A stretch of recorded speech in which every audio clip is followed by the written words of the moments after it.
decided to follow Jesus. I have decided to follow Jesus. I have decided to follow Jesus.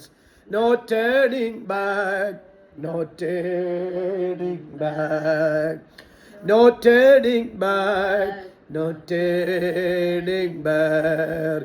യേശുവിൻ പിൻപേ പോകാനുരച്ചു, യേശുവിൻ പിൻപേ പോകാനുരച്ചു, യേശുവിൻ പിൻപേ പോകാനുരച്ചു, പിന്മാറാതെ ഓ പിന്മാറാതെ പിന്മാറാതെ. ലോകമൻ പിൻപേ ക്രൂശന്റെ മുൻപേ, ലോകമൻ പിൻപേ ക്രൂശന്റെ മുൻപേ, ലോകമൻ പിൻപേ ക്രൂശന്റെ മുൻപേ, പിന്മാറാതെ ഞാൻ മാറാതെ. ഓ പിന്മാറാ, താങ്ക് യു ലോ, മാറാതെ. ഓ പിന്മാറാതെ ഞാൻ മാറാതെ.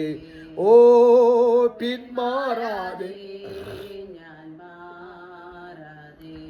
ആമേൻ. എല്ലാവർക്കും വന്ദനം. എല്ലാവരെയും വിശേഷാൽ ബൈബിൾ ക്ലാസ്സിലേക്ക് ഹാർദവമായി സ്വാഗതം ചെയ്യുന്നു.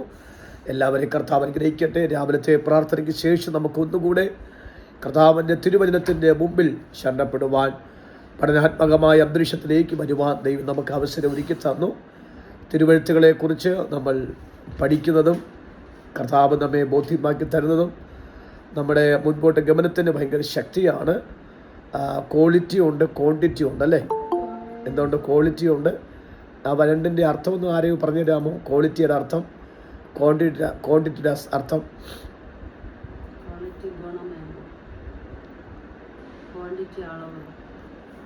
പറഞ്ഞേ, മീനോട് പറഞ്ഞു. ക്വാളിറ്റി, ഗുണ, മേന്മ. അടുത്ത് ക്വാണ്ടിറ്റി, അളവ്.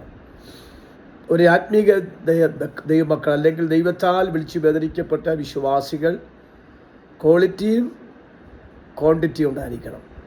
പെന്തിക്കോസ് എന്നോ വിശ്വാസി എന്നോ മാത്രം പറഞ്ഞു നടക്കുന്ന വ്യക്തിയായിട്ടല്ല, ക്വാളിറ്റിയും ക്വാണ്ടിറ്റിയും ഉള്ള വ്യക്തിയായിരിക്കണം. ഒരു വിഷം ഉള്ള പാമ്പ് ഒരിക്കലും അദ്ദേഹത്തിൻ്റെ തല താഴ്ത്തത്തില്ല, അതെപ്പോഴും ഉയർന്നിരിക്കത്തുള്ളൂ. പക്ഷെ ഒരു ചേരയ്ക്കോ ഒന്നും എന്തില്ല, വിഷമില്ലാത്തത് കൊണ്ട് അതൊറ്റ ഓട്ടമാണ്. പെന്തിക്കോസ്തർ അങ്ങനെയാണ്. ആരെങ്കിലും ചോദ്യം ചോദിച്ചു കഴിഞ്ഞാൽ ഒറ്റ ഓട്ടമാണ്, പിന്നെ ആ ഡിസ്ട്രിക്റ്റിൽ കാണത്തില്ല. എന്നാൽ വല്ല അകത്തുള്ളവർ തിരിഞ്ഞ് ഒറ്റ ചോദ്യം ചോദിക്കും, പറ, എന്ത് ചോദ്യമുണ്ടെങ്കിലും ഞാൻ തിരുത്തി തരാം. അങ്ങനെയാണ് ഞാൻ ആഗ്രഹിക്കുന്ന മേഖല. ദൈവം ആഗ്രഹിക്കുന്നതിനേക്കാളും ദൈവം ആഗ്രഹിക്കുന്ന വാക്കാണ്. നമ്മളെപ്പോഴും ഏത് ചോദ്യത്തിനും ആൻസർ കൊടുക്കുന്ന ക്വാളിറ്റി ഉള്ളവരും ക്വാണ്ടിറ്റി ഉണ്ട്. അതുകൊണ്ടാണ് നമ്മൾ വചനം പഠിക്കണമെന്ന് പറയേണ്ട കാര്യം. മനസ്സിലാകുന്നുണ്ടോ? അല്ലാതെ ആരെങ്കിലും ചോദ്യം ചോദിക്കുമ്പോൾ നമ്മൾ പിന്നെ വരാം, എനിക്ക് തിരക്കൊണ്ട്, എന്നെ നോക്കിക്കൊണ്ട് ബസ് സ്റ്റാൻഡിൽ ഒരാൾ നോക്കി നിൽക്കുകയാണെന്ന് പറഞ്ഞ് കള്ളം പറഞ്ഞ് ഓടാൻ നിൽക്കരുത്. അവിടെ തിരിഞ്ഞു ചെന്ന ഏത് ചോദ്യത്തിനും വളരെ ആപ്റ്റായിട്ട് ആൻസർ കൊടുക്കാൻ തക്കവണ്ണമുള്ള നിലയിൽ ദൈവമക്കൾ പെർഫെക്റ്റ് ആക്കണം. ഇതാണ് ഞാൻ ആഗ്രഹിക്കുന്ന മേഖല. എനിക്ക് എൻ്റെ ജീവിതത്തിനകത്ത് ഏറ്റവും സന്തോഷം എന്ന് പറയാം, ആര് ചോദ്യം ചോദിച്ചാലും ചില സമയത്തൊക്കെ നമുക്ക് പെട്ടെന്ന് മറന്നുപോകും ചില റെഫറൻസുകൾ. എന്നാൽ പോലും ആ വ്യക്തിക്ക് ഏകദേശം ഒരു ഐഡിയ കൊടുത്തിട്ടേ ഞാൻ അവിടെ നിന്ന് പോകാൻ സാധ്യതയുള്ളൂ. അത് ഞാനിപ്പോൾ ശ്രദ്ധിക്കാറുണ്ട്. കാര്യം ഞാൻ വചനം വായിക്കുന്നു, പഠിക്കുന്നു, കേൾക്കുന്നു, മാക്സിമം അത് അനുസരിക്കാൻ ശ്രമിക്കുന്നു. അതുകൊണ്ട് എനിക്കതിനകത്ത് ദൈവസന്നിധി അല്പം ഒരു പ്രാഗൽഭ്യം ഒന്നെന്ന് ഞാൻ പരസ്യമായിട്ട് പറയുന്നു. നാം ഇന്ന് രാത്രിയിൽ 50 അധ്യായമുള്ള 1533 വാക്യമുള്ള ഉൽപ്പത്തി പുസ്തകമാണ് നാം പഠിച്ചുകൊണ്ടിരിക്കുന്നത്. അതിൻ്റെ ബാക്ക്ഗ്രൗണ്ടാണ് നമ്മൾ ചിന്തിച്ചുകൊണ്ടിരിക്കുന്ന മേഖല. അപ്പോൾ അതിൻ്റെ 1-2 ബാക്ക്ഗ്രൗണ്ട് മാത്രം ഫാസ്റ്റായിട്ട് നമുക്ക് ചിന്തിച്ചിട്ട് നമുക്ക് പ്രാർത്ഥനയോടെ നിർത്താം. 1 മണിക്കൂർ എന്ന് പറയുമ്പോൾ നമുക്ക് പെട്ടെന്ന് അങ്ങ് പോകുന്നുണ്ട്. ദൈവം സാവകാശങ്ങൾ ഒരുക്കി തരട്ടെ ബാക്കിയുള്ള സമയങ്ങളിലെല്ലാം. ഈ വചനത്തിനകത്ത് ഒന്ന് രണ്ട് അത്യാവശ്യമായ കാര്യങ്ങൾ നമുക്ക് പഠിക്കേണ്ട ആവശ്യമാണ്. ഈ ഉൽപ്പത്തി പുസ്തകം എന്ന് നാം പറയുമ്പോൾ തന്നെ ഉൽപ്പത്തി പുസ്തകം 3 വിഷയത്തെ വളരെ ആധികാരികമായിട്ട് കൈകാര്യം ചെയ്യുന്നു. ഒന്നുകൂടി പറയാം, വിശുദ്ധ ബൈബിളിൻ്റെ അകത്തുള്ള 66 പുസ്തകത്തിനകത്തുള്ള ആദ്യ പുസ്തകമായ ഉൽപ്പത്തി പുസ്തകം 3 വിഷയത്തെയാണ് വളരെ ഗൗരവത്തോടെ കൈകാര്യം ചെയ്തത്. നിങ്ങൾക്ക് എഴുതാൻ പറ്റുമെങ്കിൽ എഴുതിക്കോണം. ഉൽപ്പത്തി പുസ്തകം ഏറ്റവും പ്രാധാന്യത്തോടെ കൈകാര്യം ചെയ്യുന്ന 3 വിഷയമാണ്. അത് ഒന്നാമത്തെ വിഷയം ഉത്ഭവത്തെക്കുറിച്ചാണ്. എന്തിൻ്റെയൊക്കെ ഉത്ഭവം എന്ന കാര്യം നമ്മൾ കഴിഞ്ഞ ദിവസങ്ങളിൽ ചിന്തിച്ചു. ലോകത്തിൻ്റെ, ഭൂമിയുടെ ഉത്ഭവം, പ്രപഞ്ചത്തിൻ്റെ ഉത്ഭവം, മൃഗത്തിൻ്റെ ഉത്ഭവം, മനുഷ്യൻ്റെ ഉത്ഭവം, സകല ചരാചര ഉത്ഭവം. നമുക്ക് അത് വിശാലമാക്കേണ്ട 3 വിഷയത്തെ ഒന്നാമത്തെ വിഷയമാണ്. ഉത്ഭവം എന്ന വിഷയത്തെ വളരെ കാതലായി നിൽക്കുന്നു. രണ്ടാമത്തെ വിഷയം അധപ്പതനം എന്ന വാക്കാണ്. അത് അധപ്പതനം എന്ന് പറയുമ്പോൾ അധപ്പതനം, ഫാൾസായി പോകുന്നു, തകർന്നു പോകുന്ന മേഖല, ഡിസ്ട്രോയ് ആകുന്നു. അധപ്പതനം. മൂന്നാമത്തെ വിഷയം ഉദ്ധാരണം. ഉദ്ധാരണം വെച്ചാൽ റീക്രിയേഷൻ എന്ന വാക്ക്.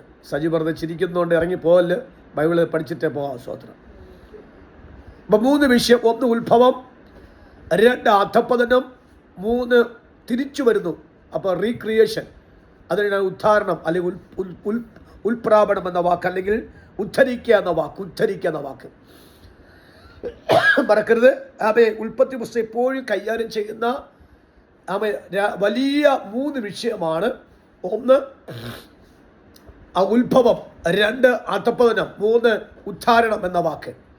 ഈ 3 വിഷയം നമ്മുടെ ബ്രെയിനിൽ. അപ്പോൾ നമ്മളെപ്പോഴും 50 അധ്യായവും 1533 വാക്യം എന്ന ചിന്ത നമ്മുടെ അകത്ത് കിടക്കുമ്പോൾ തന്നെ ഈ വാക്യത്തെ മൊത്തം ബൈബിളിൽ 3 വിഷയത്തെയാണ് ഉൽപ്പത്തി പുസ്തകം കൈകാര്യം ചെയ്യുന്ന വാക്ക്. ഉത്ഭവത്തെക്കുറിച്ച് ഈ ഉൽപ്പത്തി പുസ്തകം കൈകാര്യം ചെയ്യുന്നുണ്ട്. രണ്ടാമത്തെ വാക്ക് മനുഷ്യൻ്റെയും ലോകത്തിൻ്റെ അധപ്പതനത്തെക്കുറിച്ച് കൈകാര്യം ചെയ്യുന്നുണ്ട്. 3 തിരിച്ച് അത് മടങ്ങി വരുന്നു, ഉദ്ധരിക്കുന്നു, വീണ്ടും റീക്രിയേഷനിലേക്ക് തിരിച്ചു വരുന്നതായ അന്തരീക്ഷമാണ് ഈ വിഷയത്തെ കാണുന്ന വാക്ക്. ഇനി എക്കാലത്തും പ്രസിദ്ധമായ 6 ചോദ്യങ്ങൾ ഉൽപ്പത്തി പുസ്തകത്തിനകത്തുണ്ട്. എക്കാലത്ത് ഏത് സമയത്തും വളരെ ഗൗരവത്തോടെ ചോദിക്കുന്നതായ 6 ചോദ്യങ്ങൾ ഈ ഉൽപ്പത്തി പുസ്തകത്തിനകത്തുണ്ട്. നമ്മൾ ഹെഡിങ് എഴുതുമ്പോൾ നിങ്ങളുടെ ഇഷ്ടാനുസരിച്ച് നിങ്ങൾക്ക് മനസ്സിലാവുന്ന ഭാഷയിൽ പെട്ടെന്ന് നിങ്ങൾക്ക് ബോധ്യപ്പെടുന്ന തലത്തിൽ നിങ്ങൾ ആ ഹെഡിങ് എഴുതണം. ജോസഫ് ബ്രദറും ക്രിസ്റ്റീൻ ആൻറ്റിയും നിങ്ങൾക്ക് മനസ്സിലായില്ലെങ്കിൽ ദയവായിട്ട് നിങ്ങൾ ഒരു എന്തെങ്കിലും ഒന്ന് എനിക്ക് സിമ്പിൾ ഇട്ടെന്നാൽ മതി. ഞാൻ ആ വാക്ക് മാക്സിമം ബോധ്യമാക്കി തരാം. ഒന്നാമത്തെ കാര്യം, എക്കാലത്തും 6 ചോദ്യങ്ങൾ ഉൽപ്പത്തി പുസ്തകം വ്യക്തിപരമായിട്ട് ചോദ്യം ചോദിക്കുകയും ചെയ്യുന്നു, അതിനകത്ത് ആൻസർ കൊടുക്കുകയും ചെയ്യുന്ന വാക്കാണ്.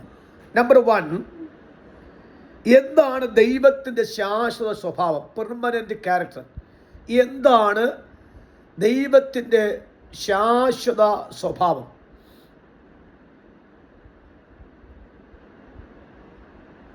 പെർമനൻ്റ് ക്യാരക്ടർ, കർത്താവിൻ്റെ പെർമനൻ്റ് ക്യാരക്ടറിനെ കുറിച്ചാണ്. ആ ചോദ്യത്തിന് ഉൽപ്പത്തി പുസ്തകം ആൻസർ തരുന്നുണ്ട്. രണ്ടാമത്തെ ചോദ്യം, മനുഷ്യൻ എങ്ങനെ ഉണ്ടായി? മനുഷ്യൻ എങ്ങനെ ഉണ്ടായി?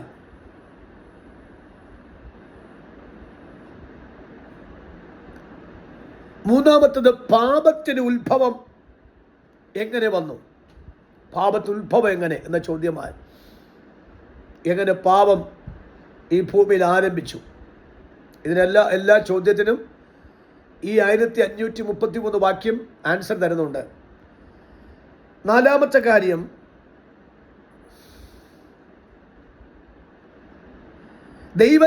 ദൈവത്തിലേക്ക് എങ്ങനെ മനുഷ്യന് തിരിച്ചു വരാനാകും? ഞാനിതൊക്കെ വിശദമാക്കേണ്ട ആവശ്യമില്ല. ദൈവത്തിലേക്ക് എങ്ങനെ മനുഷ്യന് തിരിച്ചു വരുവാൻ കഴിയും? 4ാം ചോദ്യമാണ്.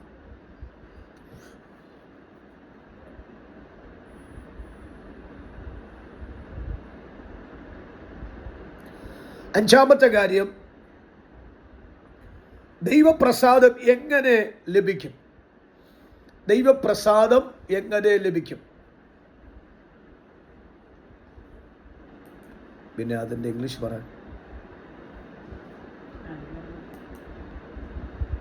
ദൈവപ്രസാദം എങ്ങനെ ലഭിക്കും?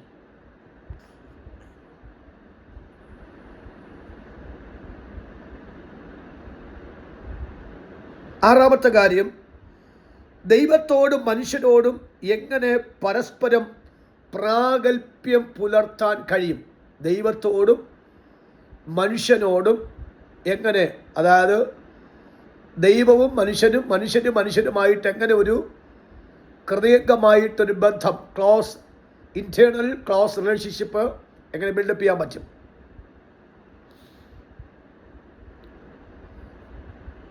എഴുതിയെങ്കിൽ ഒരാളൊന്ന് ദയവായിട്ട് 6 പോയിന്റ് വായിച്ചു തരാമോ? എന്താണ് ദൈവത്തിന്റെ ശാശ്വത സ്വഭാവം? മനുഷ്യൻ എങ്ങനെ ഉണ്ടായി? പാപത്തിന്റെ ഉത്ഭവം എങ്ങനെ ഉണ്ടായി? ദൈവത്തിലേക്ക് മനുഷ്യനെ എങ്ങനെ തിരിച്ചു വരുവാൻ കഴിയും? ദൈവപ്രസാദം എങ്ങനെ ലഭിക്കും? ദൈവത്തോടും മനുഷ്യനോടും എങ്ങനെ പ്രാഗൽഭ്യം പ്രാപിപ്പാൻ കഴിയും? അപ്പോൾ ഉൽപ്പത്തി പുസ്തകം എന്ന കാര്യം നമ്മൾ അകത്തേക്ക് വരുമ്പോൾ 6 കാര്യം ഓർത്തോണം. ആ വാക്യത്തിനകത്ത് തന്നെ വളരെ ഗൗരവത്തോടെ ദൈവത്തിൻ്റെ പ്രസാദം അല്ലെങ്കിൽ ദൈവത്തിന് ശാശ്വതമായ സ്വഭാവമുണ്ട്. എന്താ ഒരാൾക്ക് പറയാം ദൈവത്തെ സ്വഭാവം? കർത്താവ് ശാശ്വത പെർമനന്റ് ക്യാരക്ടർ. ആർക്കെങ്കിലും ഒരാൾക്ക് പറയാം.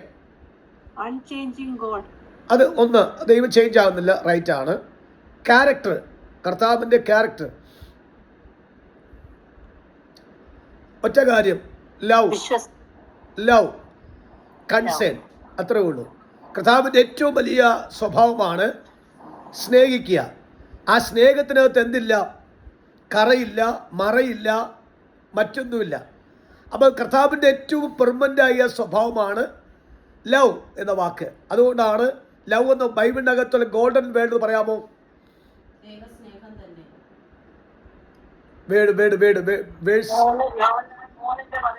ലോകം 3:16 എന്താ വാക്ക് പറഞ്ഞത്? തൻ്റെ ഏകജാതനായ പുത്രൻ വിശ്വസിക്കുന്ന ഏവരും നശിച്ചു പോകാതെ നിത്യജീവൻ പ്രാപിക്കേണ്ടതിന് ദൈവം അവനെ നൽകുവാൻ തക്കവണ്ണം ലോകത്തെ സ്നേഹിച്ചു. 1 യോഹന്നാൻ 3:1 കാൺമീൻ നാം ദൈവമക്കൾ വിളിക്കപ്പെടുവാൻ പിതാവ് നമുക്കെത്ര വലിയ സ്നേഹം, ബിഗ് ലവ്. അപ്പം ഇതാണ് കർത്താവിൻ്റെ ശാശ്വത ക്യാരക്ടർ. വാസ്തവത്തിൽ കർത്താവിൻ്റെ ക്യാരക്ടർ ഒന്ന് ചേഞ്ച് ആയിരുന്നുവെങ്കിൽ ആ അത്തപ്പതിച്ച മനുഷ്യൻ ആദ്യമേ, അതായത് ഈ ഭൂമിയിൽ പാപം തുടങ്ങിയ സമയത്ത് തന്നെ ദൈവസാദൃശ്യത്തിലും ദൈവസ്വരൂപത്തിലും ഉണ്ടാക്കപ്പെട്ട മനുഷ്യൻ പാപം ചെയ്തപ്പോൾ തന്നെ അവനെ അടിച്ചൊടിച്ച് നശിപ്പിച്ച് എടുത്ത് കളയാമായിരുന്നു. പക്ഷേ അവന് വസ്ത്രം ഉണ്ടായി കൊടുത്ത് അവനെ അങ്ങ് പുറത്താക്കി വിട്ടത് മാത്രമേ ഉള്ളൂ. എന്നർത്ഥം എന്ന് പറഞ്ഞാൽ ആ സ്നേഹത്തിനകത്ത് വൈരാഗ്യമില്ല എന്നതാകുന്നു. ഇനി ഞാനൊരു കാര്യം ചോദിക്കട്ടെ. നമ്മൾ ഉൽപ്പത്തി പുസ്തകത്തിൽ ഈ പോയിന്റ് വന്നുകൊണ്ടൊരു കാര്യം ചോദിക്കാം. നമുക്കും നമ്മുടെ ക്യാരക്ടറിനകത്ത് ഒരു പോസിറ്റീവ് ക്യാരക്ടർ ഉണ്ടായിരിക്കണം. ഉണ്ട്. അത് എന്താണെന്ന് കണ്ടുപിടിക്കുന്നതിൽ നാം വിജയിച്ചു കഴിഞ്ഞാൽ 60-കാരുണ്ട്, 70-കാരുണ്ട്, അല്ലേ? 30-കാരുണ്ട്, 35 വയസ്സുകാരുണ്ട്, 50 വയസ്സുകൊണ്ട് 55 വയസ്സുകാരുണ്ട്. പല ക്യാരക്ടർപ്പെട്ട പല ഏജിൽ ഡിഫറൻസുള്ള വ്യക്തിയുണ്ട്. അപ്പം നമ്മുടെ ഒരു കണ്ടുപിടുത്തം ഞാൻ ആ വാക്കിൽ ലഭിക്കുക, നമുക്കും ഒരു പെർമനന്റ് ക്യാരക്ടർ, പോസിറ്റീവും നെഗറ്റീവും ഉണ്ട്. അപ്പം ഇന്ന് രാത്രി നിങ്ങൾക്കൊരു ഒരു ഹോംവർക്ക് തരികയാണ്. എന്താ എന്നെക്കുറിച്ച് എനിക്കൊരു ക്യാരക്ടർ ഉണ്ടായിരിക്കും. എൻ്റെ ദൈവം സൃഷ്ടിച്ചപ്പോൾ തന്നെ എനിക്കൊരു ക്യാരക്ടറുണ്ട്. എനിക്കറിയാം എൻ്റെ ക്യാരക്ടർ എന്ന് എനിക്കറിയാം. അത് വർഷങ്ങളായിട്ട് ഞാൻ വിശുദ്ധ ബൈബിൾ പഠിക്കാൻ തുടങ്ങിയ സമയം മുതൽ ദൈവം എനിക്ക് ബോധ്യമാക്കി തന്നു. ഇനി പുസ്തകച്ചുള്ളിൽ എന്നെക്കുറിച്ച് എഴുതിയിരിക്കുന്ന ഒരു വാക്യമുണ്ട് ബൈബിൾ യേശുവിനെ കുറിച്ച്. അതേപോലെ ഞാൻ കണ്ടുപിടിച്ചിട്ടുണ്ട് എൻ്റെ വാക്യം ഏതാണ് കാര്യം. അതിൽ കൂടി ഞാൻ ഇത്രയും വർഷം ശിശു സഞ്ചരിക്കുന്ന മേഖല, എൻ്റെ ക്യാരക്ടർ എനിക്കറിയാം. ആ ക്യാരക്ടറിന് ഇനി ആ ക്യാരക്ടർ എനിക്കില്ലെന്ന് ആര് സ്ഥാപിച്ചാലും അതൊരിക്കലും മാറ്റാൻ പറ്റില്ല. കാര്യം അത് അങ്ങനെയാണ് അതിൻ്റെ മേഖല. അതുപോലെ നമുക്കൊരു പോസിറ്റീവ് ക്യാരക്ടർ ഉണ്ടായിരിക്കും, നമുക്കൊരു നെഗറ്റീവ് ക്യാരക്ടർ. അപ്പോൾ കർത്താവിൻ്റെ പെർമനൻ്റ് ക്യാരക്ടറാണ് ലവ് എന്ന വാക്ക് എന്ന് പറഞ്ഞാൽ മറയില്ലാതെ സ്നേഹിക്കുക എന്നുള്ള ക്യാരക്ടറാണ്. അപ്പോൾ അതുകൊണ്ട് നിങ്ങൾ എന്നോട് പറയേണ്ട, ഗ്രൂപ്പിലിടയും വേണ്ട, നിങ്ങളെ തന്നെ ചോദ്യമായിട്ട് പറഞ്ഞാൽ, കർത്താവേ എനിക്കൊരു ക്യാരക്ടറുണ്ട്, അത് എന്താണെന്ന് നമുക്കറിയാം. ആക്ച്വലി നമുക്കറിയാം. പക്ഷേ ചില സമയത്തൊക്കെ ആ പെർമനൻ്റായിട്ട് ക്യാരക്ടർ നിർത്താൻ പറ്റില്ല. സാഹചര്യം കൊണ്ട് നമ്മൾ മുഖം മാറും, ബോഡി ലാംഗ്വേജ് മാറും, ശബ്ദത്തിൽ വ്യത്യാസം ഉണ്ടാകും, വേരിയേഷൻ വോയിസ് ഉണ്ടാകും, നമ്മുടെ കാലുകൾക്ക് മാറ്റം ഉണ്ടാകും. ഇത് വരുന്നതൊക്കെയും ആ കോണ്ടസ്റ്റ് ബേസ് അനുസരിച്ചാണ് നമ്മൾ പലപ്പോഴും സാഹചര്യം മാറുന്നത്. ഇല്ല, അങ്ങനെ ആകാതെ വേണം മാക്സിമം ആ പോസിറ്റീവ് ക്യാരക്ടർ തന്നെ ബിൽഡപ്പ് ചെയ്യാൻ പറ്റുമെങ്കിൽ ഉൽപ്പത്തി പുസ്തകത്തിൻ്റെ ഒരു ഗുണപാഠം നമുക്ക് ആ ഭാഗവുമായിട്ട് പഠിപ്പിക്കുന്നു. ബൈബിൾ പഠിച്ചു പോവുക മാത്രമല്ല, അത് പ്രാപിക്കുക എന്നുള്ളത് നമുക്കുണ്ട് അല്ലേ. ഒന്ന് വായിച്ചേ. എസ്രയുടെ പുസ്തകം 7-ാം അധ്യായത്തിൻ്റെ 10-ാമത്തെ വാക്യം കൂടി ഒന്ന് ഇടയ്ക്ക് കയറുന്നുണ്ട്, നമുക്കറിയാം. എങ്കിലും ഒന്നുകൂടി ഞാൻ ഈ വാക്യം വന്നുകൊണ്ട് ഇടയ്ക്ക് കയറ്റിയില്ലെങ്കിൽ നമുക്ക് ഈ പഠനം കൊണ്ട് പ്രയോജനമില്ല.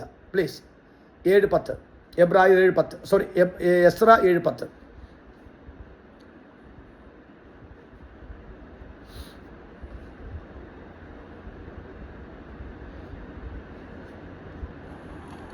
യഹോവയുടെ ന്യായപ്രമാണം പരിശോധിപ്പാനും അത് അനുസരിച്ച് നടപ്പാനും ഇസ്രായേലിൽ അതിന്റെ ചട്ടങ്ങളും വിധികളും ഉപദേശിപ്പാനും എസ്ര മനസ്സ് വച്ചിരുന്നു. ഇതാണ് നമ്മുടെ മേഖല.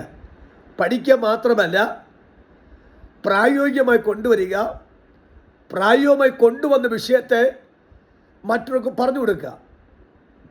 ഇപ്പം ഞാൻ നിങ്ങളുടെ മുമ്പിൽ ഇരിക്കുമ്പോൾ എൻ്റെ ലൈഫിൽ എന്തെങ്കിലും ഉണ്ടെങ്കിൽ എനിക്കത് പറയുകയോ ബോധ്യപ്പെടുത്തുകയോ ചെയ്താൽ എനിക്കൊരു പ്രാഗൽഭ്യം ഉണ്ടാകത്തുള്ളൂ. അല്ല, എൻ്റെ ജീവിതത്തിൽ ഇല്ലാതെ നിങ്ങൾ അടിച്ചേൽപ്പിച്ചു കഴിഞ്ഞാൽ ദൈവസന്നിധി ഒരിക്കലും നീതിയുള്ള കാര്യമെന്നുള്ളതല്ല.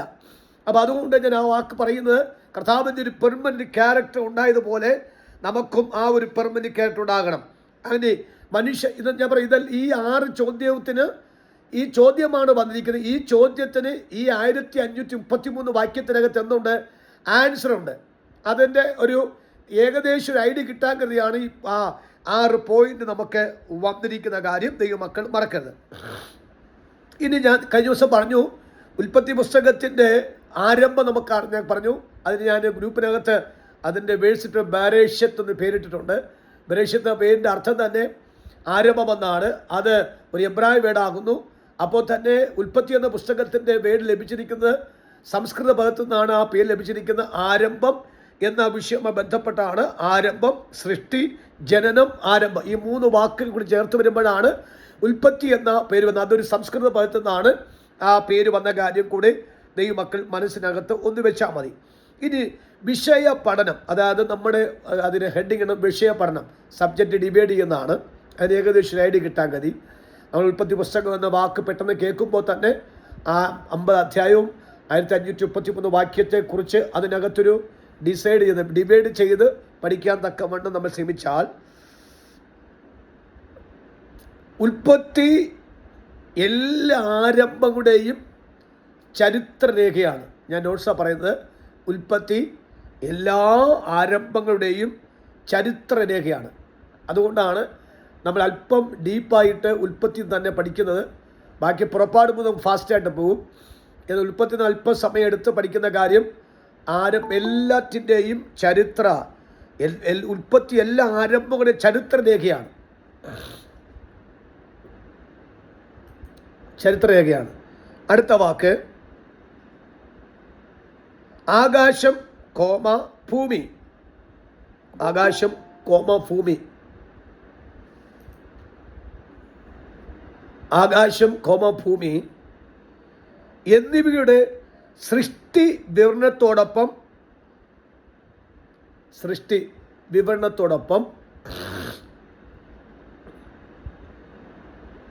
രാപ്പകലുകൾ, രാപ്പകലുകൾ, രാത്രിയും പകലും, ഡേ ആൻഡ് നൈറ്റ്, പകലുകൾ, സസ്യമൃഗാദികൾ, സസ്യമൃഗാദികൾ,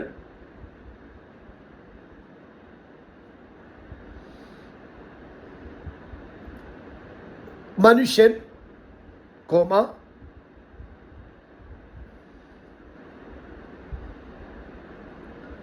തത്വ സംഗതികൾ. ഭൂമിക്ക് തത്വം ഉണ്ടല്ലോ അല്ലേ. തത്വം എന്ന് ഇംഗ്ലീഷിൽ എന്ന് പറയുന്ന വാക്ക് സിസ്റ്റം അല്ലേ. ഭൂമിക്ക് എന്തുണ്ടൊരു, നമ്മുടെ വീട്ടിനകത്തും ഒരു തത്വമുണ്ട് അല്ലേ. ഉണ്ടോ ഇല്ലയോ? നമ്മുടെ പിന്നകത്തൊന്നുണ്ട് തത്വമുണ്ട്. നമ്മുടെ ഇന്ത്യക്കൊരു തത്വമുണ്ട്. നമ്മുടെ സ്റ്റേറ്റിനൊരു തത്വമുണ്ട്. ഓരോ മേഖലയ്ക്കും ഒരു തത്വമുള്ളതുപോലെ ഭൂമിക്ക് ഒരു തത്വമുണ്ട്. ആ തത്വ സംഹിതകൾ ഈ ഉൽപ്പത്തി പുസ്തകത്തിനകത്ത് രേഖപ്പെടുത്തുക. 3-4 അടുത്ത കോമ. അന്യോന്യ ബന്ധങ്ങൾ, അതായത് മനുഷ്യൻ പ്രപഞ്ചത്തോട്, മനുഷ്യൻ മൃഗത്തോട്, മനുഷ്യൻ പ്രകൃതിയോട്, അപ്പോൾ തന്നെ മനുഷ്യനുമായിട്ടുള്ള ആ ബന്ധങ്ങൾ. അപ്പോൾ 2-3 അർത്ഥം അന്യോന്യ ബന്ധങ്ങൾ. ഇവയെല്ലാം എങ്ങനെ ആവിർഭവിച്ചു എന്ന് പറഞ്ഞാൽ അതിന് എങ്ങനെ സ്റ്റാർട്ടായി, ആവിർഭവിച്ചു എന്ന വിശദീകരണം ഈ ഉൽപ്പത്തിക്കകത്തുണ്ട്. അതായത് നാം എഴുതിയതുപോലെ ആകാശം, ഭൂമി എന്നിവയുടെ സൃഷ്ടിയുടെ വിവരണത്തോടൊപ്പം രാത്രി പകലുകൾ, സസ്യമൃഗാദികൾ, മനുഷ്യൻ, ഭൂമിയുടെ തത്വസംഗതികൾ, അന്യോന്യബന്ധങ്ങൾ എന്നിവയെല്ലാം എങ്ങനെ ആവിർഭവിച്ചു, തുടക്കം എങ്ങനെ ഉണ്ടായി, ആ തുടക്കത്തിൻ്റെ വിശദീകരണം ഉൽപ്പത്തി പുസ്തകത്തിൽ മാത്രമേ അത് വിവരിക്കുന്നുള്ളൂ. ഷിനാനി കിട്ടിയോ? ഷിനാനി കിട്ടിയോ? ആർക്കും കിട്ടാനുണ്ടോ? ഇല്ല. അടുത്ത കോമ. അതിന് പുറമെ പാപത്തിൻ്റെ ഉത്ഭവ ചരിത്രം, അതിന് സ്റ്റാർട്ടിങ് ഉത്ഭവ ചരിത്രവും അതിനുള്ള ദൈവിക പരിഹാരവും, അതിനുള്ള സൊല്യൂഷൻസ്, ദൈവിക പരിഹാരവും ഉൽപ്പത്തിയിൽ മാത്രമുണ്ട്. അതാണ് ഒരു പ്രത്യേകത. മറ്റ് പുസ്തകങ്ങളെ അപേക്ഷിച്ച് ഉൽപ്പത്തി പുസ്തകത്തിന് പ്രത്യേകതയാണ്. ഈ കാര്യങ്ങളുടെ പ്രത്യേകതയെല്ലാം ഒന്നുകൂടെ പറയാം. അതിന് പുറമെ പാപത്തിൻ്റെ ഉത്ഭവ ചരിത്രവും അതിനുള്ള ദൈവിക പരിഹാരവും ഉൽപ്പത്തിയുടെ പുസ്തകത്തിൽ മാത്രമേ അതുള്ളൂ.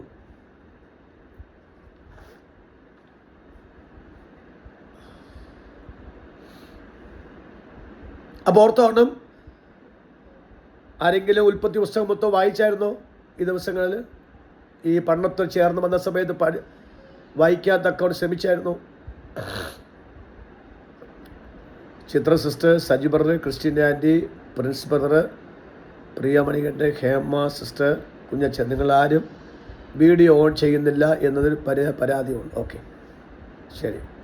നിങ്ങൾ ഒളിച്ചിരുന്നു കഴിഞ്ഞാൽ അതൊരു ശുശ്രൂഷയ്ക്ക് ഭൂഷണമല്ല. റൈറ്റ്. ചിലപ്പോൾ നിങ്ങൾ ഈ നെറ്റിൻ്റെ പ്രശ്നമായിരിക്കാം. എന്നാലും സജീവർ ആരെ പോയി? കുഴപ്പമില്ല. നിങ്ങൾ സാഹചര്യം അറിയാം. എന്നാൽ നിങ്ങളുടെ മുഖം കാണുന്നത് ഞങ്ങൾക്ക് സന്തോഷമാണ്. അതുകൊണ്ടാണ്. ഹല്ലേലൂയ. ഓക്കെ, ആ മേഖല മനസ്സിലായി.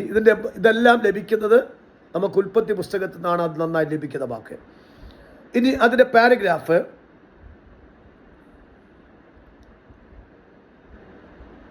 ഭൂമിശാസ്ത്രപരമായി 3 വ്യത്യസ്ത ദേശീയ പശ്ചാത്തലത്തിലാണ് ഈ പുസ്തകം വിഭജിക്കുന്നത്, അല്ലെങ്കിൽ ഈ പുസ്തകത്തിൻ്റെ പ്രവൃത്തി ആരംഭിക്കുന്നത്. ഭൂമിശാസ്ത്രപരമായി, ജിയോഗ്രഫിക്കൽ ആയി 3 വ്യത്യസ്ത ദേശീയ പശ്ചാത്തലങ്ങളായിട്ടാണ്. ആർക്കെങ്കിലും വേഴ്സ് കിട്ടിയില്ലെങ്കിൽ ദയവായി പറയണം. അഥവാ ഞാൻ പറഞ്ഞു പോകുമെങ്കിൽ നിങ്ങളുടെ വിഷയം അനുസരിച്ച് നിങ്ങൾ എഴുതിക്കൊള്ളാം.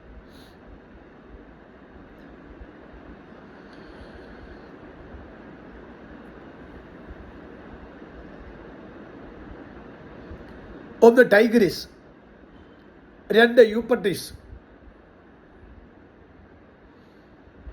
എന്നീ നദീ തടാകങ്ങൾ 1-ാം ഭാഗം. ഓർത്തോണം, യൂഫ്രട്ടീസും ടൈഗ്രിസ് എന്നീ യൂഫ്രട്ടീസ് നദീതടങ്ങൾ 1-ാം ഭാഗമാണ് ഇതിനകത്ത് ബേസിക് ചരിത്രം.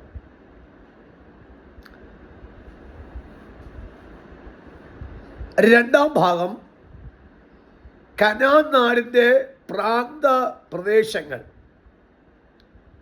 കനാൻ നാടിൻ്റെ പ്രാന്തപ്രദേശങ്ങൾ.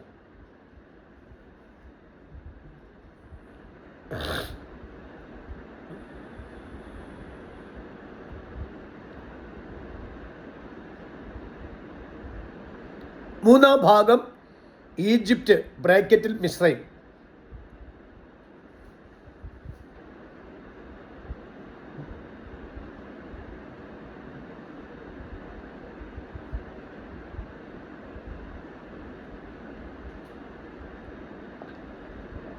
കിട്ടിയായിരുന്നോ? ലാസ്റ്റ് വേണമെന്ന് വായിക്കാമോ ആരെങ്കിലും ഒരാൾ?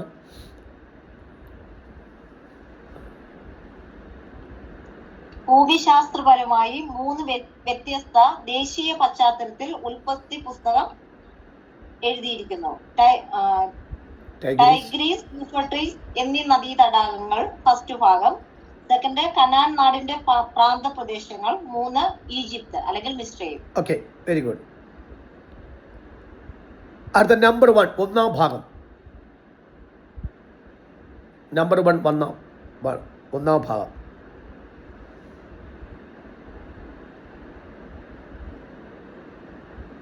ഒന്നാം അധ്യായം മുതൽ 11-ാം അധ്യായം വരെ സൃഷ്ടി, ക്രിയേഷൻ.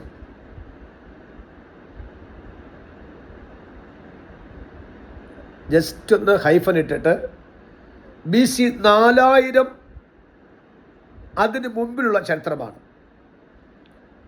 BC 4000 അതിന് മുമ്പിലുള്ള ചരിത്രമാണ്.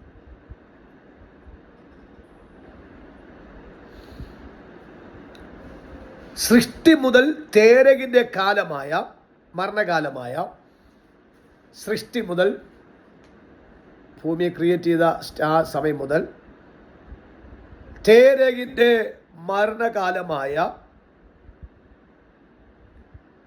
BC 2090 2090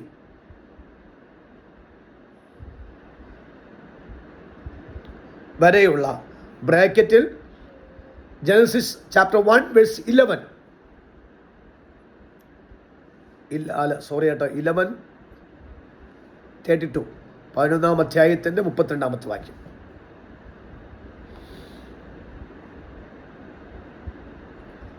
ഏകദേശം 2000 വർഷങ്ങളുടെ ചരിത്രം ഇതിൽ കാണുന്നു.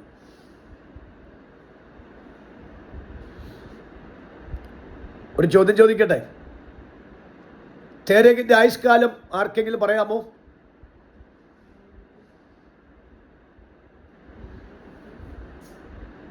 ജയ്സിംഗ് ചിരിച്ച് കാണിക്കുകയാണ്. 235. 35 കിടക്കട്ടെ, ഒരു വഴിക്ക് പോകുന്നല്ലേ. ഇനി ആർക്കെങ്കിലും?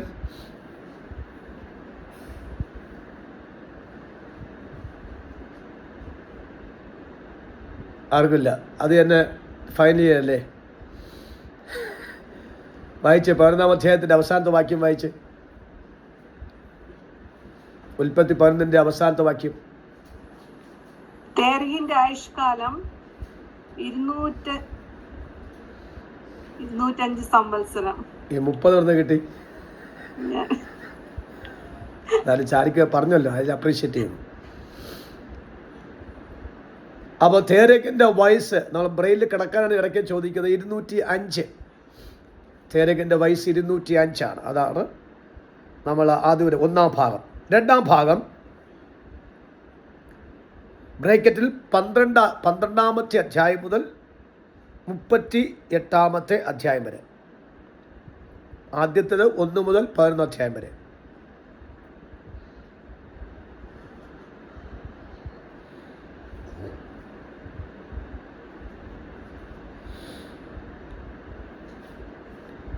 കൽദയ ദേശത്ത്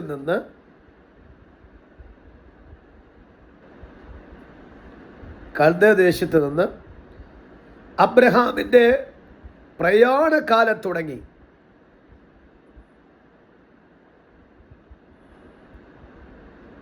അബ്രഹാമിൻ്റെ പ്രയാണകാലം, യാത്ര തുടങ്ങി.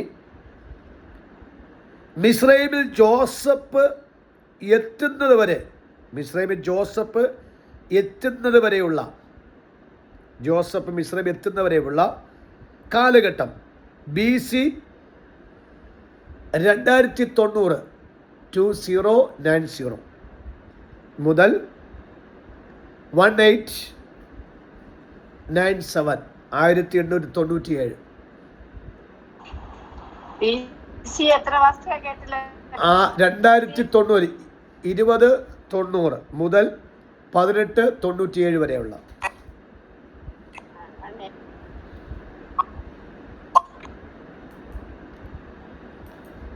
വാസ്തവത്തിൽ ഇതൊക്കെ ഞങ്ങൾ BTH പഠിച്ച സബ്ജക്റ്റുകളാണ്. എങ്കിലും നമുക്ക് ആ ഉൽപ്പത്തി ആയതുകൂടെ ഇത്രയും ഡീപ്പായി പോകുന്നു, അല്ലെങ്കിൽ ഞാൻ ഇത്രയും എടുക്കത്തില്ല.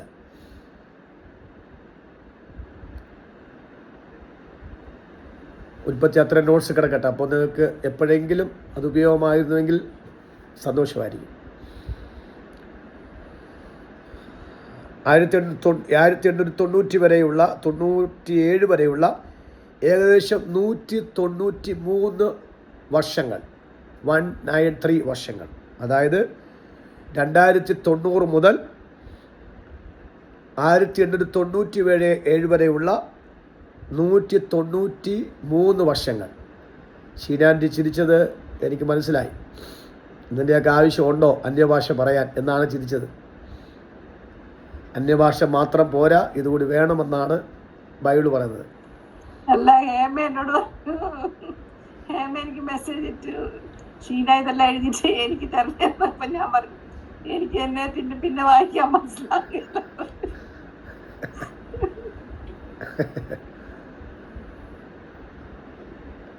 ആൻറ്റി എന്തായാലും പറഞ്ഞു കൊടുക്ക്, എന്താ ചോദിച്ചതല്ലേ. കർത്താവ് സ്നേഹമല്ലേ. ശരി, ഓൾറൈറ്റ്. ഇനി മൂന്നാം ഭാഗം നമ്മൾ ഓർത്തോണ്ട്. രണ്ടാം ഭാഗം 12:38 വരെയാണ്. നമ്മൾ പെട്ടെന്ന് 12-ാം അധ്യായം വായിക്കുമ്പോൾ 38-ാം അധ്യായം വായിക്കുമ്പോൾ ഒക്കെ ഓർത്തോണം. അബ്രഹാമിൻ്റെ കാലഘട്ടം മുതൽ ജോസഫ് മിസ്രൈമിൽ എത്തുന്നവരെ കാലഘട്ടമാണ് രണ്ടാം ഭാഗം. അതുപോലെ തന്നെ ഈ തേരകിൻ്റെ കാലം, അതായത് സൃഷ്ടിപ്പ് മുതൽ 11-ാമത്തെ അധ്യായം വരെയുള്ള ആ കാലഘട്ടമാണ് ഒന്നാം ഭാഗം. നമ്മൾ ബ്രെയിനകത്തിരിക്കണം. ഇനി മൂന്നാം ഭാഗം 39 മുതൽ 50 വരെയുള്ള അധ്യായങ്ങൾ. ബ്രാക്കറ്റിൽ 39, 39 to 50.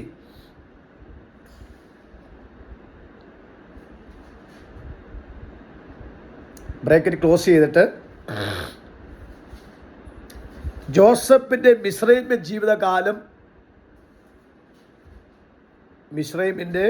ജോസഫിൻ്റെ മിസ്രൈമിൻ്റെ ജീവിതകാലം 1897 മുതൽ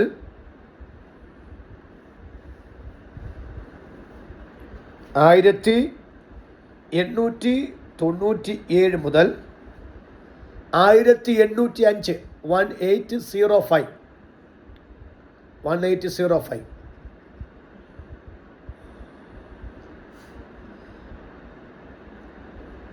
ഏകദേശം 92 വർഷങ്ങൾ. 92 വർഷങ്ങൾ.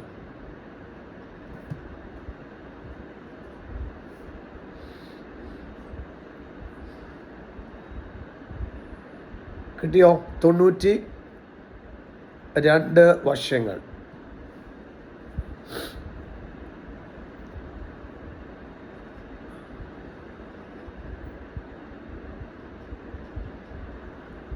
അപ്പോൾ നാം ഈ ടോട്ടലി, അതായത് ഒന്നാം ഭാഗത്തിൽ 2-ാം വർഷത്തിൻ്റെ ചരിത്രം കാണുന്നു.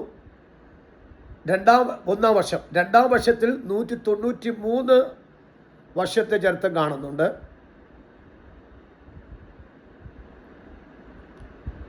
മൂന്നാമത്തെ ഘട്ടത്തിൽ 92 വർഷത്തെ ഘട്ടം കാണുന്നുണ്ട്. അങ്ങനെ ടോട്ടൽ 2285 വർഷത്തെ ചരിത്രമാണ് ഉൽപ്പത്തി പുസ്തകത്തിൻ്റെ ഐഡിയ. 2285 വർഷത്തിന് ചരിത്രമാണ്.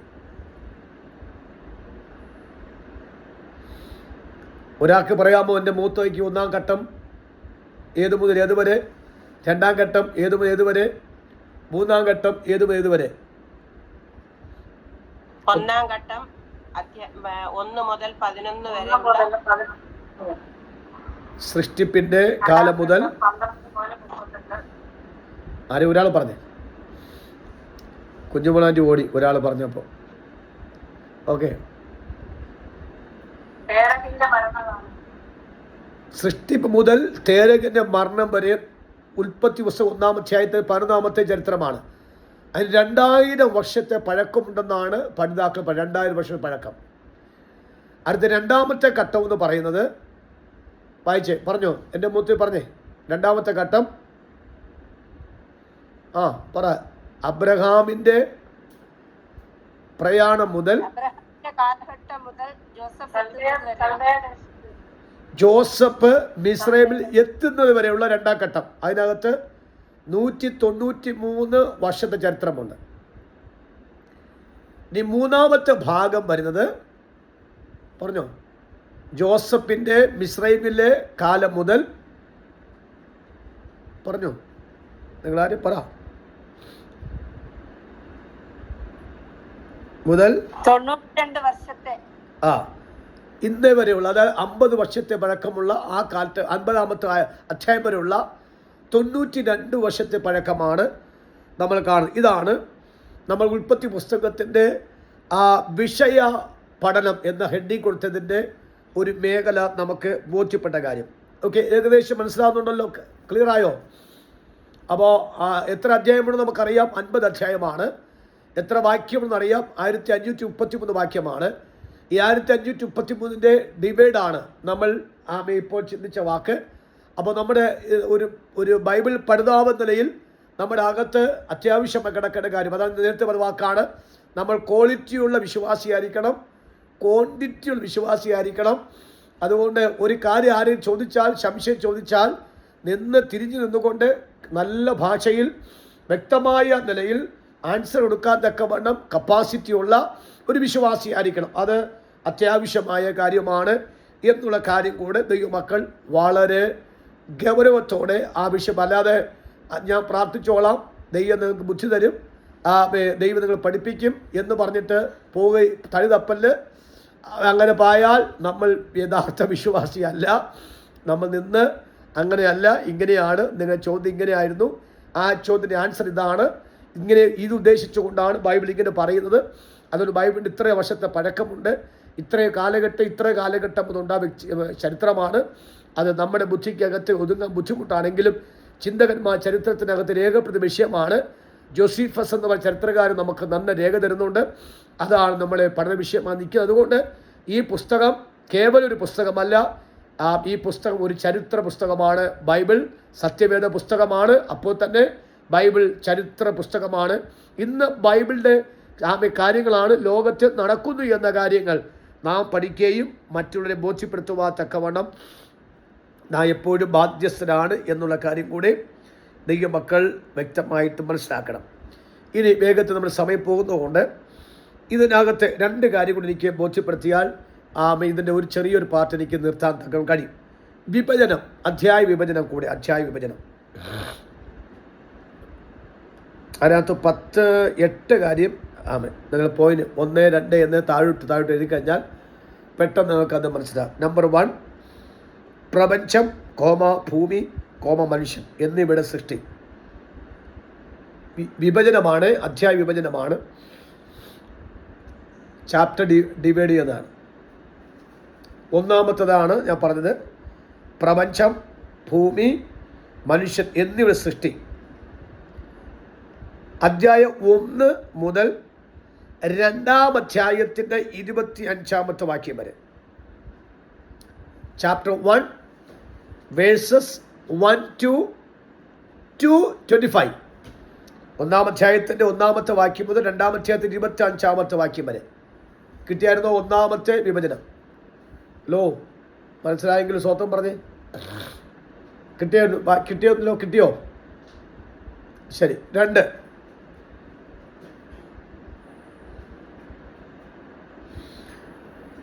മനുഷ്യൻ്റെ വീഴ്ചയും. 2-ാമത്തെ കാര്യം മനുഷ്യൻ്റെ വീഴ്ചയും അതിൻ്റെ ആഫ്റ്റർ എഫക്റ്റ്, പരിണിത ഫലങ്ങളും. ജെസിയാൻ നെറ്റ് പോയോ? ക്ലിയർ ആകുന്നില്ല.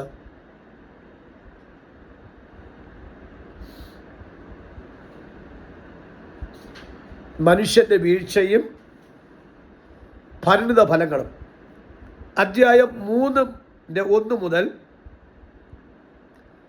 അധ്യായം 3 chapter 3 verse 1 to chapter 5 verse 32. അധ്യായം 3 മുതൽ 5-ന്റെ 32 വരെ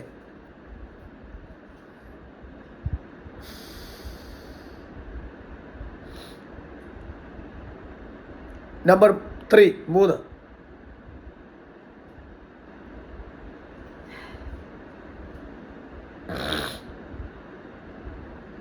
ന്യായവിധിയിൽ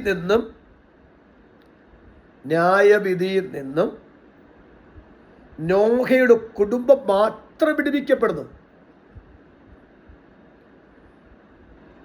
ന്യായവിധിയിൽ നിന്നും നോഹയുടെ കുടുംബം മാത്രം വിടുവിക്കപ്പെടുന്നു. അധ്യായം 6:1 മുതൽ ചാപ്റ്റർ 6 verse 1 to ചാപ്റ്റർ 9:29. 6:1 മുതൽ 9:29 വരെ നമ്മൾ അധ്യായത്തെ ഡിവൈഡ് ചെയ്യാണ്.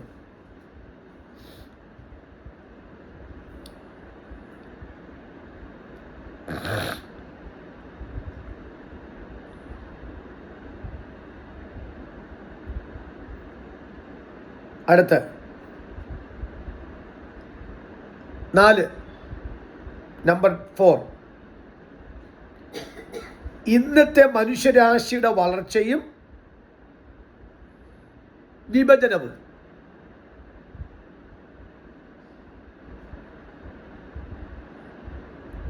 ഇവിടെ നിന്നാണ് ജാതികൾ തുടങ്ങുന്നത് കേട്ടോ. ജാതികൾ, ഭൂമിയിലെ ജാതികൾ, മിസ്രൈമർ, യെബൂസ്യർ, പെരിസ്യർ, കനാന്യർ എന്നീ ജാതിയുടെ ഉത്ഭവം തുടങ്ങുന്നത് 10-ാം അധ്യായം മുതലാണ്.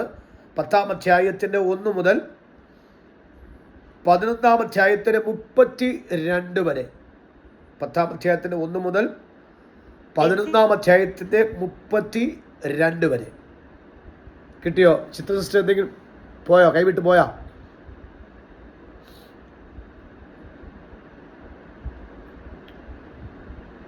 ഓക്കെ ആയോ? നിങ്ങൾ മാക്സിമം ഉൽപ്പത്തി പുസ്തകം ഒരു 2 പ്രാവശ്യമെങ്കിലും വായിക്കണം. പ്രത്യേകിച്ച് 5-ാം അധ്യായം, 10-ാം അധ്യായം ബൈഹാർട്ടാക്കണം. ഇതൊക്കെ വളരെ പ്രാധാന്യമുള്ള അധ്യായങ്ങളാണ്. നമ്മളത് കനാൻ എന്ന് പറയുമ്പോൾ കനാനിന് ആര് മകനാണ്, എന്തിനാണ് കനാൻ അങ്ങനെ വന്ന കാര്യം എന്നിത്യാദി വിഷയത്തെക്കുറിച്ച് നന്നായിട്ട് ബോധ്യപ്പെടുത്തുന്ന അധ്യായമാണ് 10-ാം അധ്യായം. ഇനി നമ്മൾ 4 പഠിച്ച അത് 5. അബ്രഹാമിൻ്റെ ജീവിതം.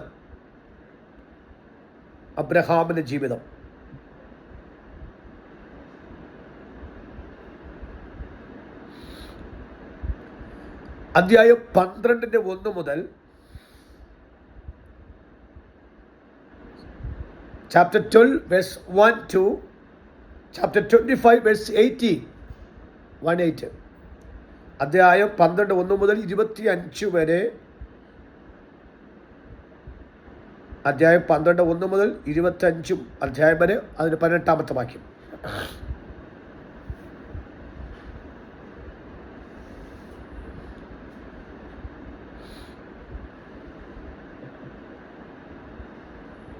Price God. കിട്ടിയോ? ആർക്കെങ്കിലും വിട്ടുപോയിട്ടുണ്ടോ? കൊച്ചുമോൾ ആൻറ്റി കിട്ടിയോ? കുഴപ്പമില്ല. Okay, thank you. ഇനി ആരാ? കുഞ്ഞുമോൾ ആൻറ്റി കുഴപ്പമില്ലല്ലോ. ശരി. ജോസഫ് ബ്രദർ പറവില്ല, കിടക്കിതാ. ശരി, very good. Christian aunty okay okay, thank you. അടുത്ത 5 കിട്ടി. 6 ഇസഹാക്കും അവൻ്റെ കുടുംബവും. ഇസഹാക്കിൻ്റെയും കുടുംബത്തിൻ്റെ ചരിത്രമാണ്.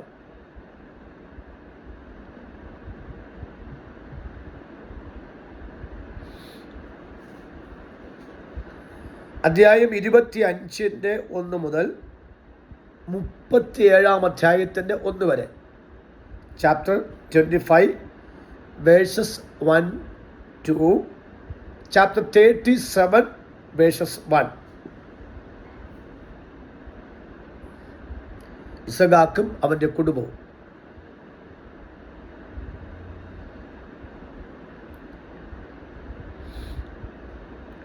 ഇനി 7 യാക്കോബും പുത്രന്മാരും.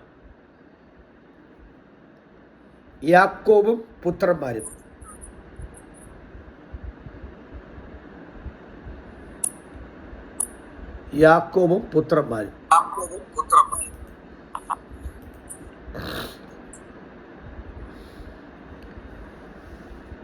അധ്യായം 27:1 മുതൽ 37:1 വരെ. Chapter 27 versus 1 to 37 versus 1.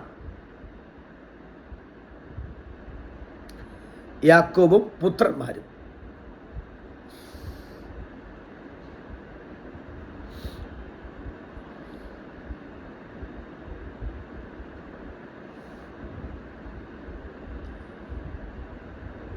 എട്ട്,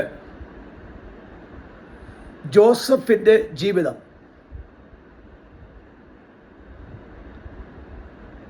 ജോസഫിന്റെ ജീവിതം 37:2 മുതൽ 50:26 വരെ.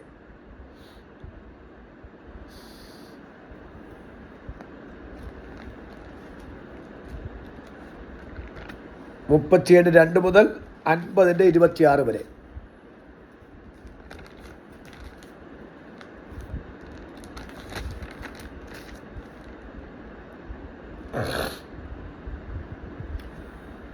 ഇതാണ് 8 ഡിവൈഡഡ്. നമ്മൾ 50 അധ്യായത്തെ നമ്മൾ ഡിവൈഡ് ചെയ്തു. അപ്പോൾ ഇവിടെ നമ്മൾ വളരെ ഗൗരവത്തോടെ ഇത് കണ്ടാൽ ഉൽപ്പത്തി നമ്മുടെ കയ്യിലായി. കേട്ടോ? ഹലോ ജോമൻ സിസ്റ്റർ, ചിത്ര സിസ്റ്റർ ഒക്കെ.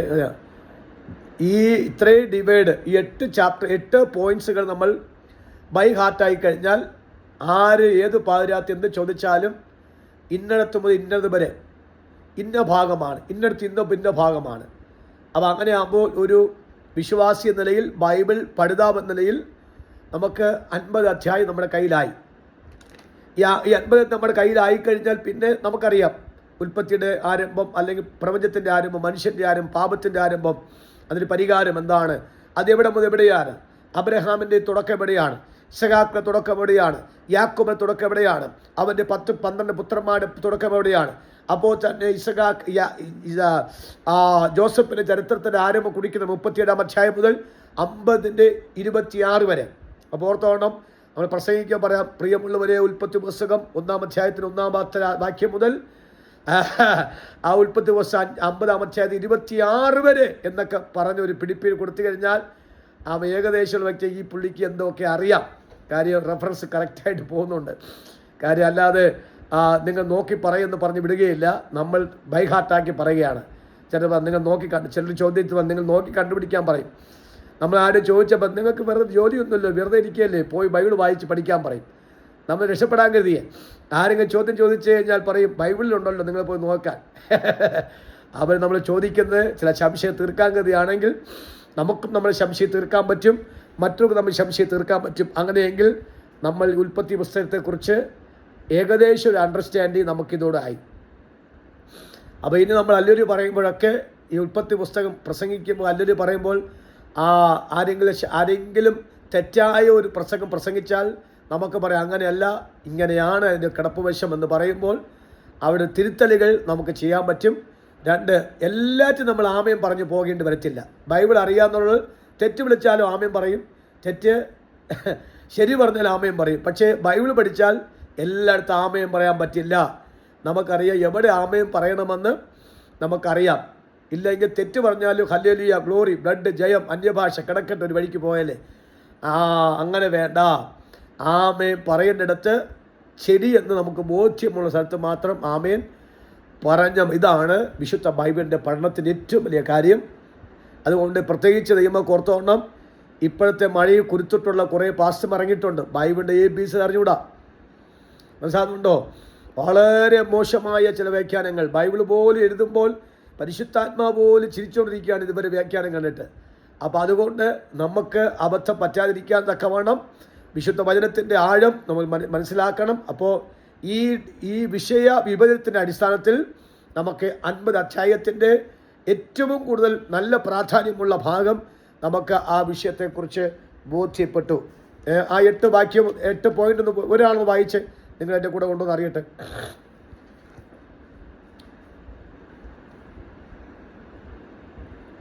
ആരും എഴുതിയില്ലേ ഇപ്പോൾ? പ്രപഞ്ചം 1-ാമത്തെ പോയിന്റ് പ്രപഞ്ചം, ഭൂമി, മനുഷ്യൻ എന്നിവയുടെ സൃഷ്ടിപ്പ്. ഉൽപ്പത്തി 1:1 മുതൽ 2:25 വരെ. രണ്ടാമത്തെ പോയിന്റ് മനുഷ്യന്റെ വീഴ്ചയും പരിണിത ഫലങ്ങളും. ഉൽപ്പത്തി 3:1 മുതൽ 5:32 വരെ. മൂന്നാമത്തേത് ന്യായവിധിയിൽ നിന്നും നോഹയുടെ കുടുംബം മാത്രം വിടുവിക്കപ്പെടുന്നു. 6:1 മുതൽ 9:29 വരെ. ഇന്നത്തെ മനുഷ്യരാശിയുടെ വളർച്ചയും വിഭജനവും. 10:1 മുതൽ 11:32 വരെ. അബ്രഹാമിന്റെ ജീവിതം 12:1 മുതൽ 25:18 വരെ. ഇസഹാക്കിന്റെ കുടുംബവും 25:1 മുതൽ 37:1 വരെ. യാക്കോബിന്റെ മക്കളും 27:1 മുതൽ 37:1 വരെ. ജോസഫിന്റെ ജീവിതം 37:2 മുതൽ 50:26 വരെ. Okay, good, thank you Jaise. നമുക്ക് എല്ലാവർക്കും വ്യക്തമാണല്ലോ, ക്ലിയർ ആയല്ലോ? കേൾക്കുന്നില്ല പാസ്റ്ററെ. ഓ സോറി, ഞാൻ മ്യൂട്ട് ചെയ്ത് വെച്ചു. ഓക്കെ, ഞാൻ മ്യൂട്ട് ചെയ്ത് വെച്ചു. ഓക്കെ, അപ്പം ഏകദേശം ഒരു അണ്ടർസ്റ്റാൻഡ് നമുക്കായിട്ടുണ്ട്. എവിടെയെങ്കിലും വ്യത്യാസം റെഫറൻസ് വന്നിട്ടില്ലല്ലോ? കറക്റ്റായല്ലോ? സ്വത്രം. ഇനി ഒരു വിഷയം കൂടി നമുക്ക് ഒന്ന് എഴുതിയിട്ട് നിർത്താം. ഇതിനകത്ത് കൊടുത്തിരിക്കുന്നതായ സ്ഥിതി വിവര കണക്കുകൾ.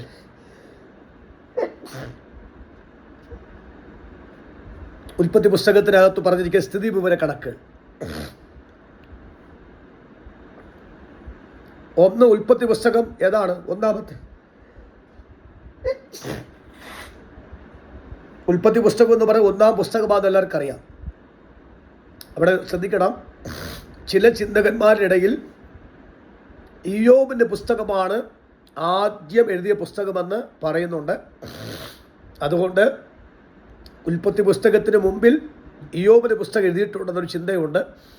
അപ്പോൾ ബൈബിൾ പഠിതാക്കൾ നിലയിൽ നമ്മുടെ അകത്ത് അതുകൂടി കിടക്കണം, അതുകൊണ്ട് മറക്കരുത്. ഓക്കെ, അപ്പോൾ ഒന്നാമത് അധ്യായം നമുക്കറിയാം 50 അധ്യായം. വാക്യങ്ങൾ അറിയാം 1533. ഇനി അടുത്ത് ചരിത്രപരമായ വാക്യങ്ങൾ നമ്മൾ എഴുതിയിട്ടില്ല. ചരിത്ര വാക്യങ്ങൾ എത്രയെന്നാണ്? ചരിത്രപരമായ വാക്യങ്ങൾ 1385 ഹിസ്റ്റോറിക്കൽ വേഴ്സസ് ആണ്. ഹിസ്റ്റോറിക്കൽ വേഴ്സസ് 1385 1385 വാക്യങ്ങൾ, ചരിത്രവാക്യങ്ങൾ. ഉൽപ്പത്തി പുസ്തകത്തെ ചോദ്യങ്ങൾ. ഉൽപ്പത്തി പുസ്തകത്തിലെ ചോദ്യങ്ങൾ, ക്വസ്റ്റ്യൻസ്.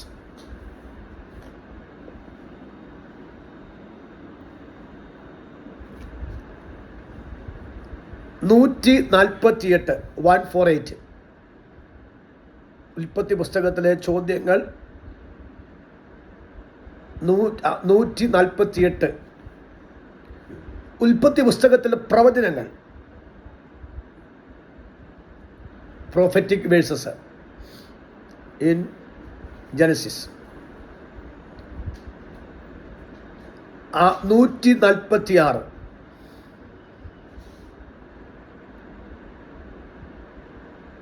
ഉൽപ്പത്തി പുസ്തകത്തിലെ നിവർത്തിയായ പ്രവചനങ്ങൾ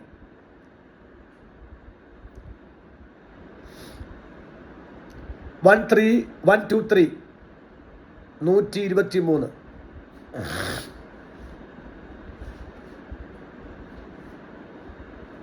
ഇത് ഈ നോട്ട്സ് പ്രിപ്പയർ ചെയ്യുമ്പോൾ വേണ്ടാത്ത കണക്കാണ്. ഇതിനകത്ത് വേരിയൻസസ് വരാം. അതുകൊണ്ട് ദൈവമക്കൾ ആ വിഷയം കൂടി ശ്രദ്ധിച്ചോണം. അടുത്ത് നിവർത്തിയാകാത്ത പ്രവചനങ്ങൾ. നിവർത്തിയാകാത്ത പ്രവചനങ്ങൾ.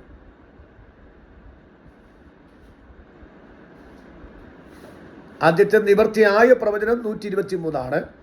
നിവർത്തിയാകാത്ത പ്രവചനങ്ങൾ 23. 23.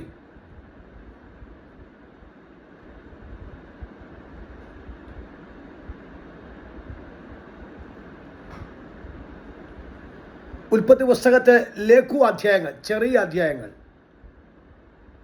ലിറ്റിൽ ചാപ്റ്റേഴ്സ്, ചെറിയ അധ്യായങ്ങൾ 16.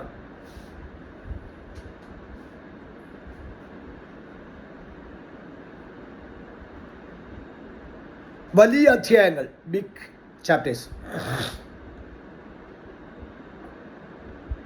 24. മനസ്സിൽ കിടക്കണം. 16, 24. ഈ രാത്രി നിങ്ങൾ ടൈം കിട്ടുകയാണെങ്കിൽ ഇരുന്നൊന്ന് കണ്ടുപിടിച്ചാൽ വളരെ ഉപകാരമായി. 24. കമാൻഡ്സുകൾ, ആജ്ഞകൾ. ഉൽപ്പത്തി പുസ്തകത്തിലെ ആജ്ഞകൾ, കമാൻഡ്സ് കമാൻഡ് ചെയ്യാം. 106, 106. വാഗ്ദത്തങ്ങൾ, പ്രോമിസസ്, 71, 71.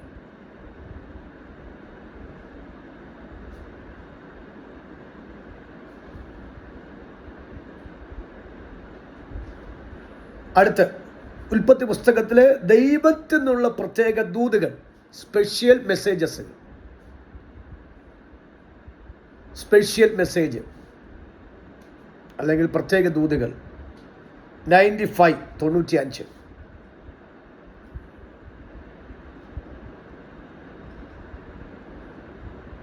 ലാസ്റ്റ് മുന്നറിയിപ്പുകൾ.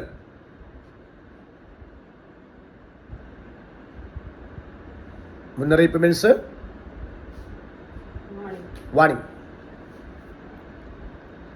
326, 326. വാണിങ് 326. കിട്ടിയായിരുന്നോ? ഷിനാൻഡി വായിക്കേ, അത് നോക്കിക്കൊണ്ടിരിക്കുകയാണ്. വായിച്ചു. ചരിത്രവാക്യങ്ങൾ 1385. ഉൽപ്പത്തിയിലെ ചോദ്യങ്ങൾ 148. പ്രവചനങ്ങൾ 146. നിവൃത്തിയായ പ്രവചനം 123. നിവൃത്തിയാകാത്ത പ്രവചനം 23. ലഘു അധ്യായങ്ങൾ 16. വലിയ അധ്യായങ്ങൾ 24. കമാൻഡ്സ് 106. പ്രോമിസസ് 71. ദൈവത്തിൽ നിന്നുള്ള പ്രത്യേക മെസ്സേജ് 95. മുന്നറിയിപ്പുകൾ 326. ഓക്കെ, നമുക്ക് ആ വചനത്തിൻ്റെ ഈ വിഷയത്തിൻ്റെ ഏകദേശം ഐഡിയ നമുക്ക് കിട്ടിക്കഴിഞ്ഞു. അപ്പോൾ ഇതാണ് ഉൽപ്പത്തി പുസ്തകത്തിലെ പ്രാഥമികമായ അല്ലെങ്കിൽ ഏറ്റവും ബേസിക് അണ്ടർസ്റ്റാൻഡിങ് നമ്മൾ ലഭിച്ചു. ബേസിക് അണ്ടർസ്റ്റാൻഡിങ് എന്ന് പറയുമ്പോൾ ബൈബിളിൻ്റെ അണ്ടർസ്റ്റാൻഡിങ് നമുക്ക് ലഭിച്ചു. കാര്യം ഉൽപ്പത്തി പുസ്തകം നമ്മൾ ബൈ ഹാർട്ട് ആക്കിയാൽ പിന്നെ ബാക്കിയുള്ള കാര്യങ്ങൾ പിന്നെ നമ്മൾ മനസ്സിലാക്കേണ്ട വെളിപ്പാട് പുസ്തകമാണ്. ഉൽപ്പത്തിയും വെളിപ്പാടുമാണ് ബൈബിളിൻ്റെ ഏറ്റവും ആധികാരികമായി പഠിക്കേണ്ട പുസ്തകങ്ങൾ. അപ്പോൾ ഈ രണ്ടും ഒന്ന് ആരംഭവും 2 അവസാനവുമാണ്. അപ്പോൾ ഇത് രണ്ടും കർത്താവ് അനുവദിച്ചാൽ നമുക്കതിനെ നന്നായിട്ട് ബോധ്യപ്പെടാത്തക്കണം പറ്റും. കർത്താവ് നമ്മെ അനുഗ്രഹിക്കട്ടെ. ഇത്രത്തോളം നമ്മെ കർത്താവ് സഹായിച്ചു. ഒത്തിരി മക്കൾ ഇതിനകത്ത് ജോയിൻ ചെയ്യുവാടയാക്കി. നിങ്ങൾക്ക് അതിനകത്ത് സ്പെഷ്യൽ താങ്ക്സ് കർത്താവ് അറിയിക്കുന്നു. കർത്താവിൻ്റെ വചനം നിങ്ങൾക്ക് ഞാൻ പറയുമ്പോൾ തന്നെ ഞാനും അത് പഠിക്കുന്നു. അത് ഓരോ വാക്യങ്ങൾ എനിക്കും ഒരു രൂപാന്തരമാക്കി മാറ്റുന്നു. എൻ്റെ ജീവിതത്തിനകത്തും സന്തോഷം ദൈവം തരുന്നുണ്ട്. ഇന്ന് നമുക്കൊരുമിച്ച് വളരെ സന്തോഷത്തോടുകൂടെ ഈ മീറ്റിംഗ് സംബന്ധിപ്പാൻ കർത്താവ് അവസരം ഒരുക്കി തന്നു. ഈ ഗൂഗിൾ മീറ്റിൽ കൂടി ജോയിൻ ചെയ്തിരിക്കുന്ന എല്ലാവർക്കും ഒരു പ്രാവശ്യം കൂടി വന്ദനം അറിയിക്കുന്നു. കർത്താവ് അനുഗ്രഹിക്കട്ടെ. നാളെ മുതൽ നമുക്ക്